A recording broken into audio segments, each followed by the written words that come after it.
Good morning. परिष्कार classes सरदार शहर में आप सभी का स्वागत है। आज 21 दिसंबर है और अपना डोज 199 हो गए हैं। 2 रात तक अब लगने वाला है।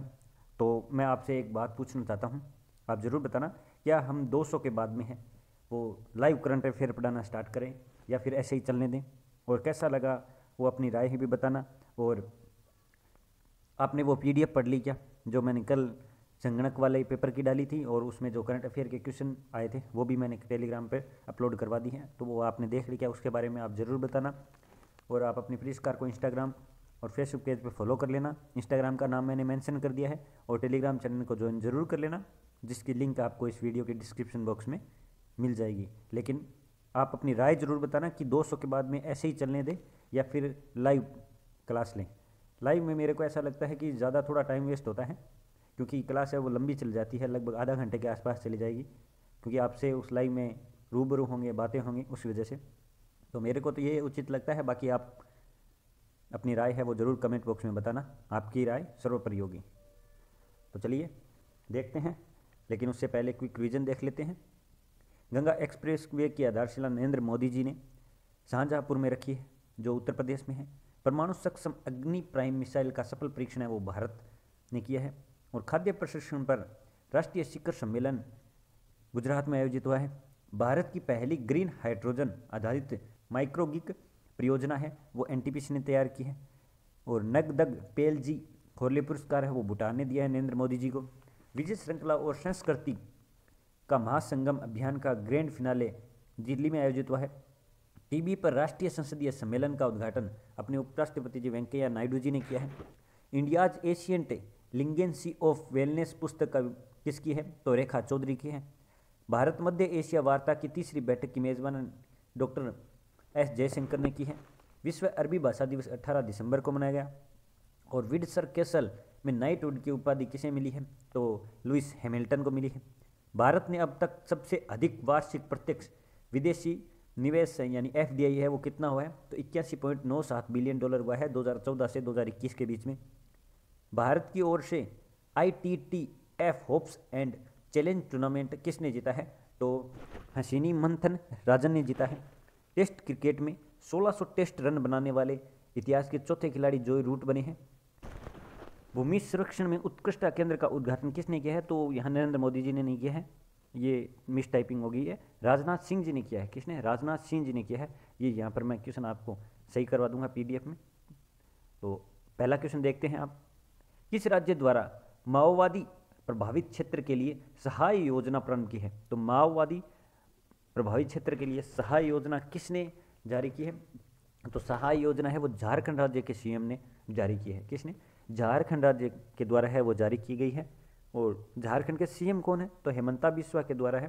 वो माओवादी प्रभावित क्षेत्र है, वहाँ सहाय योजना चालू की गई है, वहाँ पर उनका विकास हो सके, उन पर ध्यान दिया जा सके और उनमें शिक्षा का विकास हो, उसी को लेकर है वो झारखंड के सीएम के द्वारा है वो सहाय योजना प्रारंभ की गई है।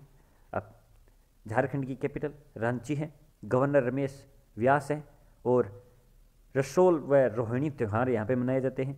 नीलांबर व पीतांबर जल समृद्धि योजना चलाई गई है, और बिरसा हरित ग्राम योजना चलाई गई है, और दूरदर्शन के साथ मिलकर स्कूल क्लास स्टार्ट।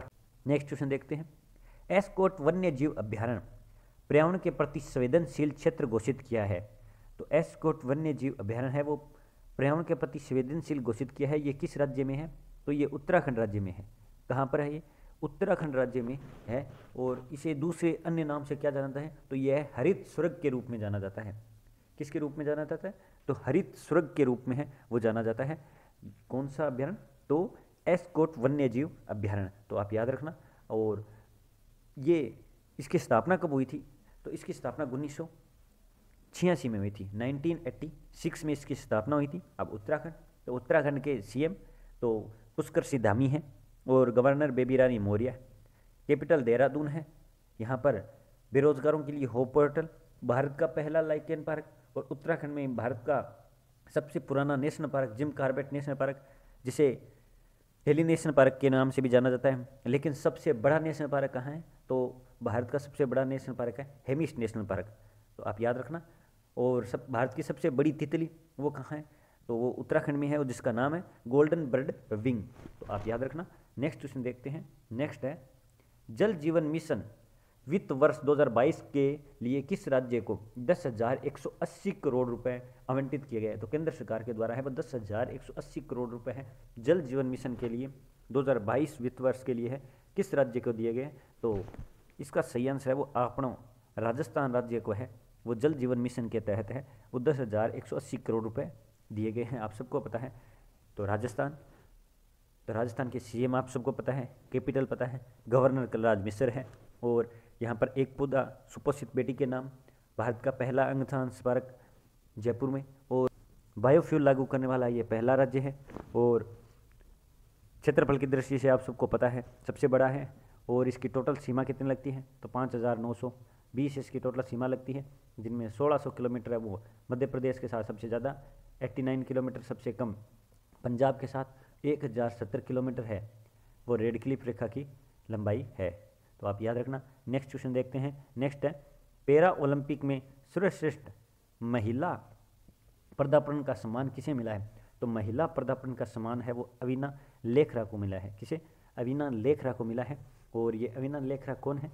तो ये पहली स्वर्ण विजेता है जिसने पैरा टोक्यो ओलंपिक अभी हुआ था, टोक्यो पैरा ओलंपिक हुआ था, उसमें स्वर्ण पदक है इन्होंने अपने नाम किया था, और इन्हें अभी हाल ही में मेजर ध्यानचंद खेल रत्न पुरस्कार से भी नवाजा गया है, और ये राजस्थान से बिलोंग करती है, और इन्हें अभी एक महिला पदार्पण का सर्वश्रेष्ठ महिला पदार्पण सम्मान भी मिला है। अच्छा क्वेश्चन है, आप याद रखना। नेक्स्ट क्वेश्चन देखते हैं। गोवा मुक्ति दिवस कब मनाया गया? तो गोवा मुक्ति दिवस कब मनाया गया? ये क्वेश्चन तो अपन ने काफ़ी बार डिस्कस कर दिया है। जब भी गोवा का कोई क्वेश्चन आता है गोवा राज्य से रिलेटेड, तो उसमें मैं रोज़ाना डिटेल में डिस्कस करता हूँ लगभग। तो इसका मैं आंसर आपसे जानना चाहूँगा, लेकिन मैं आपको बता दूँ ये 19 दिसंबर को मनाया जाता है। कब मनाया जाता है? सही आंसर है 19 दिसंबर को मनाया जाता है। 19 दिसंबर को क्यों मनाया जाता है? वैसे तो 1947 में आज़ादी मिल गई थी, लेकिन गोवा है वो 1947 में स्वतंत्र नहीं हुआ था। यहाँ पर पुर्तगालियों का अधिकार था, जो 1961 में है वो मुक्त हुआ था पुर्तगालियों से। कौन? गोवा मुक्त हुआ था 19 दिसंबर 1961 को पुर्तगालियों से मुक्त हुआ था, और इसी दिन गोवा मुक्ति दिवस है वो मनाया जाता है। और क्षेत्रफल की दृष्टि से सबसे छोटा राज्य है, और कैपिटल इसकी पणजी है। गवर्नर PS श्रीधरन पिल्लई है। सीएम कौन है? तो प्रमोद सावंत है। और तैरता हुआ घाट कहाँ है? तो वो गोवा में है। घर घर जल कल्याण योजना गोवा में चलाई गई है। तो आप याद रखना। नेक्स्ट क्वेश्चन देखते हैं। नेक्स्ट है BWF विश्व चैंपियनशिप में लक्ष्य सेन ने कौन सा पदक जीता है? तो BWF चैंपियनशिप में लक्ष्य सेन ने है वो रजत पदक अपने नाम किया है। कौन सा रजत पदक है वो अपने नाम किया है? किसने? लक्ष्य सेन ने रजत पदक है वो अपने नाम में किया है। अब ये चैंपियनशिप हो कहाँ रही है, चल कहाँ रही है? तो हयू अलावा में चल रही है। कहाँ? हयू अलावा में ये चैंपियनशिप चल रही है, और इसमें पहली बार है जब भारत को ये पदक मिला है। जो कौन सा मिला है? रजत पदक मिला है। तो आप याद रखना। नेक्स्ट क्वेश्चन देखते हैं। हाल ही में सुशासन सप्ताह कब से मनाया गया? तो सुशासन सप्ताह है वो कब से मनाने की घोषणा हुई है? तो 20 से 26 दिसंबर को है सुशासन सप्ताह है वो बनाया गया। इस टाइप के क्वेश्चन SSC ज़्यादा पूछता है, तो SSC वाले स्टूडेंट के लिए ये अच्छा क्वेश्चन है। 20 से 26 दिसंबर को है वो सुशासन सप्ताह दिवस है वो मनाया गया। तो और इसमें प्रशासन गाँवों की ओर ये शीर्षक से है वो पहल स्टार्ट की गई। कौन सी? प्रशासन गाँवों की ओर शीर्षक पहल है वो स्टार्ट की गई थी। नेक्स्ट क्वेश्चन देखते हैं।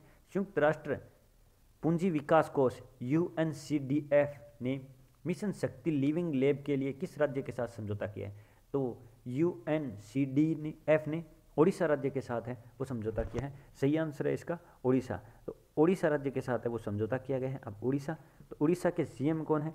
तो ओडिशा के CM आप सबको पता है नवीन पटनायक साहब है। और गवर्नर कौन है? तो गणेशी लाल है। वेलरद्वीप का नाम बदलकर APJ अब्दुल कलाम कर दिया गया है। और सबसे बड़ा हॉकी स्टेडियम भी राउरकेला में बन रहा है, चिल्का लेक है। पेटा इंडिया द्वारा हीरो टू एनिमल अवार्ड दिया गया है। नेशनल पार्क कौन कौन से हैं? तो सिमलीपाल है, भितरकनिका, ये यहाँ पर नेशनल पार्क है। कहाँ पर? ओडिशा में। नेक्स्ट क्वेश्चन देखते हैं। नेक्स्ट है अपना इंडियन न्यूज़पेपर सोसाइटी के नए अध्यक्ष कौन बने हैं? तो इंडियन न्यूज़पेपर सोसाइटी के नए अध्यक्ष है वो मोहित जैन बने हैं। कौन बने हैं? मोहित जैन है वो INS के हैं, वो न्यूज़पेपर अध्यक्ष है, वो बने हैं। अब INS मतलब तो इंडिया न्यूज़पेपर सोसाइटी, तो आप याद रखना। और इसकी स्थापना कब हुई थी? तो 1939 में हुई थी। कब हुई थी? 1939 में। एथलीट ऑफ द ईयर किसे चुना है? तो एथलीट ऑफ द ईयर है वो किसे चुना है? तो वो चुना गया है जिम्नास्ट सिमोन बाइल्स को चुना गया है। जिम्नास्ट सिमोन बाइल्स को चुना गया है एथलीट ऑफ द ईयर। ये पूरा नाम है, ए और ब में इसमें डिवाइड हो गया है, तो इसका पूरा नाम है जिम्नास्ट सिमोन बाइल्स, आप ये नोट कर लेना। और इन्हें एथलीट ऑफ द ईयर चुना गया है। इन्होंने टोटल 4 स्वर्ण, 1 रजत, 2 कांस्य पदक है वो अभी ओलंपिक में जीते थे। और इन्होंने रियो ओलंपिक में 4 स्वर्ण पदक जीते थे। इनके टोटल पदक है वो अकेले के हैं, अकेली महिला के हैं वो 32 पदक है इनके नाम है। तो इन्हें एथलीट ऑफ द ईयर चुना गया है, तो आप याद रखना। नेक्स्ट क्वेश्चन देखते हैं। विश्व प्रतिभा रैंकिंग रिपोर्ट 2021 में अपने भारत का कौन सा स्थान है? तो अपने भारत का है वो 56वां स्थान है। ऑप्शन नंबर सी इसका सही है। विश्व प्रतिभा रैंकिंग में 56वां स्थान है और यूरोप महाद्वीप है वो सबसे ऊपर रहा है। और इसमें फर्स्ट नंबर पर कौन रहा है? तो फर्स्ट नंबर पर स्विट्जरलैंड रहा है। उत्तरी अफ्रीका में संयुक्त अरब अमीरात और इजराइल है, ये टॉप पर रहे हैं। उत्तराखंड राज्य का ब्रांड एम्बेसडर कौन बने हैं? तो उत्तराखंड राज्य के ब्रांड एम्बेसडर कौन बने हैं? तो वो बने हैं ऋषभ पंत बने हैं। कौन?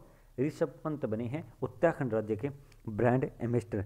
अब उत्तराखंड के बने हैं तो अपन ऋषभ पंत के बारे में जान लेते हैं। उत्तराखंड के बारे में तो जान लिया। तो इन्हें 2019 का है वो ICC के द्वारा है emerging player of the year चुना गया था। कब? 2019 में। और अभी फरवरी 2021 में ICC men's player of the year भी से नामित किया गया था, सम्मानित किया गया था 2021 में ICC men's player of the year किसे? ऋषभ पंत को। तो आप ये 2 इनके फैक्ट है वो याद रखना। DRDO द्वारा कहाँ पर aerial delivery research and development प्रदर्शन किया गया? तो DRDO द्वारा कहाँ पर किया गया? तो ये आगरा में किया गया। कहाँ पर? Aerial delivery research and development प्रदर्शन है वो आगरा में किया गया। अब DRDO defence research and development organisation, जिसकी स्थापना कब हुई थी? तो 1959 में हुई थी। कब हुई थी? 1959 में इसकी स्थापना हुई थी। और इसरो की स्थापना कब हुई थी? तो 1969 में इसरो की स्थापना हुई थी। स्पेस एक्स ने कहाँ पर 52 स्टारलिंक उपग्रह लॉन्च किया है? तो स्पेस एक्स ने 52 स्टारलिंक उपग्रह है वो कहाँ पर लॉन्च किया है? तो कैलिफोर्निया में लॉन्च किया है। स्टारलिंक उपग्रह का ये दूसरा चरण है और ये कहाँ पर लॉन्च किया है? कैलिफोर्निया में लॉन्च किया गया है। अब ये स्टारलिंक उपग्रह है और इसका 52वां का ये दूसरा चरण है, लेकिन वैसे देखा जाए तो स्पेस एक्स के द्वारा है इसके टोटल 34 संस्करण है वो किए गए हैं। किसके? स्टारलिंक के टोटल 34 संस्करण है वो किए गए हैं। NHPC ने 9 राज्य और किस देश के साथ 27 गीगावाट की स्वच्छ ऊर्जा परियोजना बनाई है? तो NHPC ने 9 राज्य और 27 गीगावाट के साथ है वो कौन सी परियोजना बनाई है? तो ये किस राज्य के साथ बनाई है? सॉरी, किस देश के साथ बनाई है? तो ये नेपाल देश के साथ बनाई है। किसके साथ बनाई है? नेपाल देश के साथ है ये बनाई गई है। और इसमें कौन कौन से राज्य हैं तो उसके बारे में देखते हैं। तो इसमें अपना एक राजस्थान है, एक यूपी है, एक बिहार है, एक उड़ीसा है, तमिलनाडु है, केरल है, महाराष्ट्र है, आंध्र प्रदेश है। ये यहाँ पर राज्य है, 9 राज्य हैं वो नेपाल के द्वारा है। वो 27 गीगावाट की स्वच्छ परियोजना है वो चलाई गई है। अब NHPC के CMD कौन है? तो अक्षय कुमार सिंह है और ये भारत की सबसे बड़ी जल विद्युत कंपनी है। कौन सी? NHPC भारत की सबसे बड़ी जल विद्युत कंपनी है, तो आप याद रखना। और CMD अक्षय कुमार सिंह है। अब नेपाल, तो नेपाल की कैपिटल काठमांडू है और मुद्रा नेपाली रुपया है। राष्ट्रपति तो विद्या देवी भंडारी है और PM कौन है? तो शेर बहादुर देवा इसके PM है नेपाल के। और माउंट एवरेस्ट उसको क्या बोलते हैं नेपाल में? तो सागरमाथा के नाम से है जाना जाता है। ये लास्ट डोज का क्वेश्चन है, तो ये इंपॉर्टेंट क्वेश्चन है लास्ट डोज का। तो इसका सही आंसर है वो पार्कर सोलर प्रोब। क्या है इसका सही आंसर? पार्कर सोलर प्रोब है वो सूर्य की कोरोना पटल को छुआ है और नासा के द्वारा ये प्रयोग किया गया। ये लास्ट डोज का क्वेश्चन है, तो आप अपनी राय जरूर बताना। वीडियो अच्छा लगे तो अपने दोस्तों के पास शेयर करना, और ये भी बताना कि 200 अपना 2 शतक बना रहे हैं, तो उसमें भी आप व्यू का रिकॉर्ड भी बताना, कमेंट भी आप उसमें ज़रूर करना, अपने दोस्तों के पास एक एक कमेंट का ज़रूर बोलना, और टेलीग्राम चैनल को ज्वाइन ज़रूर कर लेना, क्योंकि अपना 2 शतक लग रहा है, याद रखना 2 शतक। तो अब मैं आपसे आगे लेता हूँ। जय हिंद, जय भारत, धन्यवाद।